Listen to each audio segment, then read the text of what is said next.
Eduardo Peña, presidente de la Cámara de Comercio de Guayaquil, para analizar este tema. Eduardo, gracias y buenos días por estar con nosotros. Gracias, María José. Sin duda, el Ecuador poco a poco ha venido construyéndose su cultura tributaria y su cultura fiscal, pero aún a pesar de esto, esta realidad o esta propuesta, tal vez, digo yo, entre sus motivaciones, tiene un poco el deseo de incorporar un importante porcentaje de gente que sigue evadiendo, especialmente el impuesto a la renta.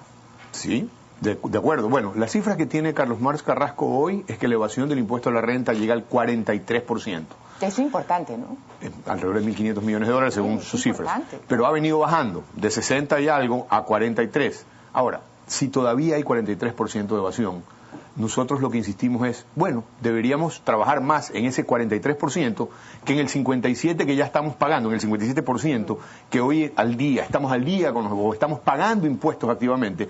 Porque es más justo incorporar a aquellos o cobrarles a los que valen la gente fuera de ley que apretarle las tuercas a los que ya están pagando. Porque entonces, por eso nuestra política ha sido más impuestos, si cobremos lo que ya tenemos. Pero poniéndonos en los zapatos del otro, en este caso del gobierno y de Carlos Marx Carrasco, que ha sido muy didáctico en su propuesta, ¿cómo se puede hacer eso?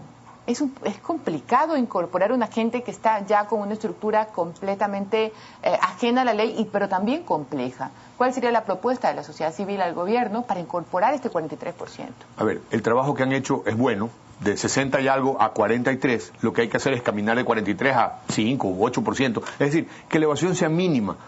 Pero entre que mientras caminamos en ese trecho duro, porque como tú dices, no es que es fácil aumentar o disminuir el nivel de evasión, ese es el esfuerzo que debe hacerse, no ese otro que se está haciendo de sobrecargar a la parte y de tan mala manera con este lío legal que tenemos en la Asamblea Nacional hoy, en donde ya fue votado que no pasa la reforma y el presidente insiste en publicarla en el registro oficial el 24. Es decir, ese es un despropósito terrible. Bueno, usted es abogado, María Josefa, y sabe que esta vaina, si la Asamblea tiene como función legislativa, o aprueba o niega o reforma leyes, y el momento que la niega, si sea por mayoría simple, bueno, está negada, pero no puede ser que se vaya al registro oficial. O sea, es un tema complicado. Es un tema complicado, pero el presidente ya dispuso que así sea y nosotros no tenemos la duda de que de alguna manera va a insistir. Yo creo que debe entrar en razón. A ver, pero ¿qué es lo que nos queda de Estado de Derecho cuando entonces no mande las leyes pues a la Asamblea, si igual las va a publicar? El Estado de Derecho y la seguridad jurídica del país es un tema para debatirlo en 2 programas juntos, en desayunos de 24 horas, y me encantaría, porque es un tema que... Pero tenemos que dejar sentado que no es un procedimiento ortodoxo, digamos. Así es, hay que dejar sentado que hay una ley ahí con carácter orgánico, que significa o que pide de nosotros un muchísimo mayor esfuerzo de respetarlo. Sin duda alguna, el proceso o la actuación de la Asamblea Nacional, entre otros, ha sido pues su debilidad en hacer respetar sus decisiones.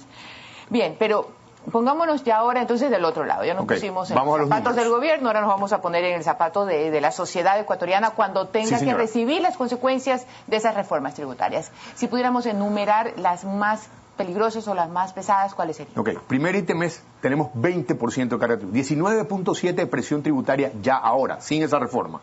Entonces, ¿por qué 19.7? Porque es 14.6 lo que a rentas internas se refiere, pero a eso hay que sumarle los impuestos prediales municipales, multas y la seguridad social, que viene incorporada en el sueldo. Entonces, cuando tú sumas eso, llegamos a 20, 19.7. 20 nos coloca como cuarto país más caro en Latinoamérica. Si pasa la reforma, podríamos llegar a ser el segundo país más caro en Latinoamérica. Pero del otro lado, ¿qué es lo que ve la sociedad civil? ¿Cuánto crecimos? Porque si este pago de impuestos estuviera directamente proporcional a un crecimiento importante, del 2006 al 2010 el promedio del crecimiento en porcentaje del PIB es 3.3%. Es decir, no somos el país que más crece, somos uno de los países que más tributa, no así de mayor crecimiento económico. Lo cual es paradójico, porque si nuestra realidad fuera como Brasil, por ejemplo, que está creciendo 7% anual varios años consecutivos, o Perú, bueno, se justificaría, y Brasil es un país que paga más impuestos que nosotros. ¿Justificable por qué? Porque tú ves en creación de riqueza esos impuestos. En el Ecuador, desgraciadamente, sí, socialmente hemos progresado, hay esfuerzos importantes en educación y en vialidad, y el resto.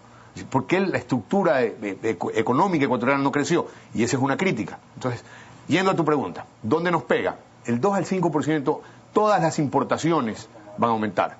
De hecho, se crean 2 nuevos impuestos. O sea, ahí, medio escondido, está que ahora los exportadores también van a pagar 5% de impuestos, porque antes no pagaban. El momento que tú exportas, María Josefa, asumamos que tú exportas camarón y lo colocas en su mercado destino y la compañía que te paga una cuenta de tu compañía extranjera.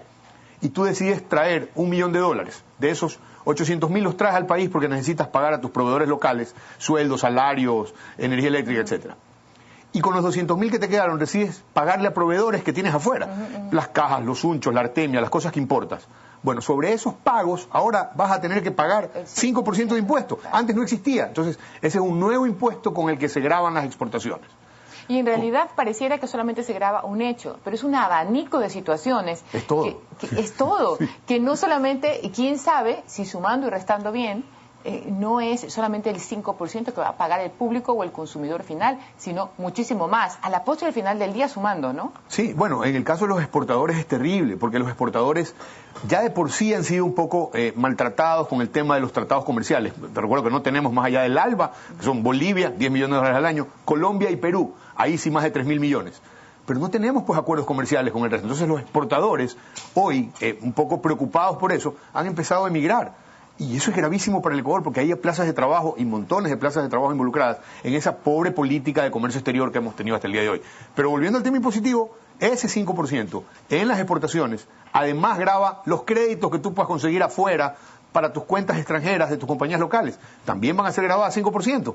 Entonces, estamos hablando de que ya ahí va a haber un encarecimiento de las exportaciones ecuatorianas en general. Que afecta al comercio, a lo que funciona en la calle, lo que tiene acceso a la gente. No, ahí vamos a las importaciones, porque todo lo importado. Pero y ahí sale para comprar y regresa. Sí, señora. Acuérdate que nosotros, bueno, podemos no importar en la canasta básica muchos productos no importados. Sí, así es. Pero las lentejas son importadas. Pagarán del 2 al 5%.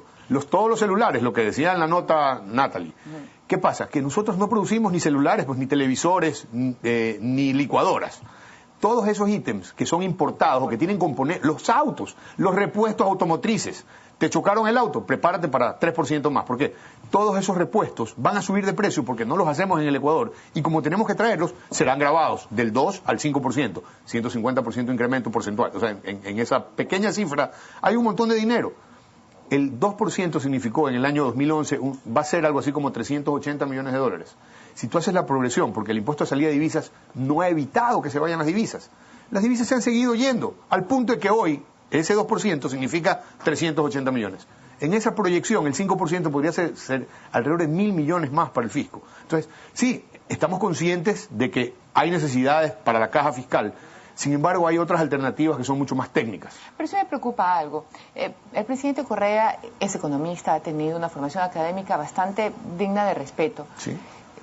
Creo que es el presidente más capacitado que hay en toda Latinoamérica. Por lo menos es el presidente que tiene más formación académica. Sí. Pero en todo caso, uno no tendría por qué no dudar de su capacidad para poner una reforma tributaria, ¿sí me explico? Tal vez si el presidente de la República fuera médico o fuera abogado, lo piensas dos veces, sí. Pero es un hombre que está formado, que tiene una línea de responsabilidad social, que siempre está, a su vida ha estado muy tratando de que los recursos se repartan de manera equitativamente. Entonces sí me quiero poner del otro lado, simplemente para poder comprender la situación. De acuerdo. ¿Cuál entonces, si no es lo adecuado, ¿por qué esa propuesta de un hombre que realmente está formado? A ver, yo creo que el problema es el modelo económico, María Josefa. Este modelo económico parecería que no funciona. El socialismo del siglo XXI como modelo económico es criticado por su poco cumplimiento de cara al crecimiento económico de los países y podemos ver los países que han implementado modelos similares. Cuba, Venezuela, Bolivia, Ecuador, quizá Nicaragua. Entonces, no ves un crecimiento altísimo en estos países y socialmente puede ser que hayan tenido un desarrollo un poco mejor que los otros, pero eso en el largo plazo no funciona. La revolución está en su quinto año, terminó quinto año. Sí, ya el promedio de crecimiento es 4 años con 3.3 y este quinto año que va a tener 5 y piquito. Pero si tú lo incorporas al crecimiento, o sea, lo incorporas al promedio, igual estamos en 3 punto algo, es decir, no es un crecimiento admirable o que tú digas, wow, qué crecimiento. Ok, entonces del 2 al 3%, todo lo que es exportaciones e importaciones va a verse afectado. De 2 al 5. Perdón, de 2 al 5. Todo lo que es exportaciones, porque estos nuevos impuestos son las exportaciones. Todas las importaciones, porque las importaciones no las hacemos aquí y los pagos al exterior se realizan, los importadores traen, pues, o sea, tienen que pagar. Una reforma que no cambia un modelo que no resulta eficiente. No, y cuarto, con alternativas, pues, sí, a ver, y aquí vamos al tema que ya es un costo político importante, pero si el Estado necesita flujo inmediato, puede empezar a quitar el subsidio de los combustibles. Ahí hay más de 3.000 millones al año. Políticamente es bastante bueno, pero es que, complicado. a ver, nosotros, eso es el tema de arena política, sí. Nosotros nuestra propuesta es técnica. Es técnica, si claro. quieres dinero, 20 centavos la super y empiezas a cobrarlo mañana. O sea, no hay este impasse terrible con la Asamblea, que desgraciadamente esperemos que tenga un pronóstico, digamos, democrático, que la salida sea democrática. Eso es lo que proponemos, María José. Ojalá que en todo caso siempre prevalezca lo técnico y no lo político, Eduardo, porque Ojalá. Realmente la sociedad tiene un importante voto de apoyo, especialmente la figura del presidente Correa, sea por la formación académica de la que estuvimos conversando, o sea la razón que fuese. Y esta vez, esta propuesta sí va a afectar a la gente de la calle. Ojalá que el tema tributario tenga otro destino en la Asamblea, María Josefa, Ojalá. Porque eso es que te publico, realmente es criticable.